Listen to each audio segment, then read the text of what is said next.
আমরা প্রতিদিনই নিজেদের ধ্বংসের কারণ হচ্ছি। প্রকৃতির সঙ্গে যুদ্ধ ঘোষণা করে আমরা নিজেরাই দাঁড়িয়েছি আসামির কাঠগড়ায়। এই উপলব্ধি শোনা গেল প্রধান উপদেষ্টা ডক্টর মোহাম্মদ ইউনূসের কণ্ঠে। আজ বিশ্ব পরিবেশ দিবস ও বৃক্ষমেলার উদ্বোধনী অনুষ্ঠানে অন্তর্বর্তীকালীন সরকারের প্রধান উপদেষ্টা ডক্টর মোহাম্মদ ইউনূস এক কঠোর বার্তা দিয়েছেন। তিনি বলেছেন, পৃথিবীর সর্বনাশের জন্য যারা দায়ী তারা আমরা সবাই এখানে হাজির, আমরা আসামি। তার মতে সাগরের সব পানি কালি এবং বনের সব গাছ কলম হলেও আমাদের এই অপরাধের বর্ণনা শেষ করা যেত না, কারণ এই একই অপরাধ আমরা করে যাচ্ছি প্রতিদিন। RICL TMX, যুগের পর যুগ স্থাপনা থাকে মজবুত।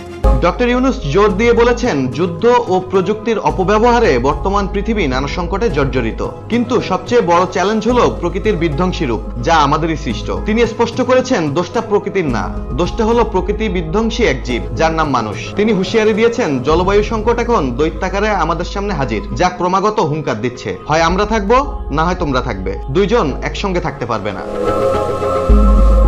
প্রধান উপদেষ্টার এই বার্তা আমাদের সবার জন্য এক সতর্কবাণী। প্রকৃতির সঙ্গে সহাবস্থান না হলে মানব জাতির ভবিষ্যতে যে হুমকির মুখে, সেই কঠিন সত্যিটা আরেকবার মনে করিয়ে দিলেন তিনি। ডেস্ক রিপোর্ট, জয় জয় দিন।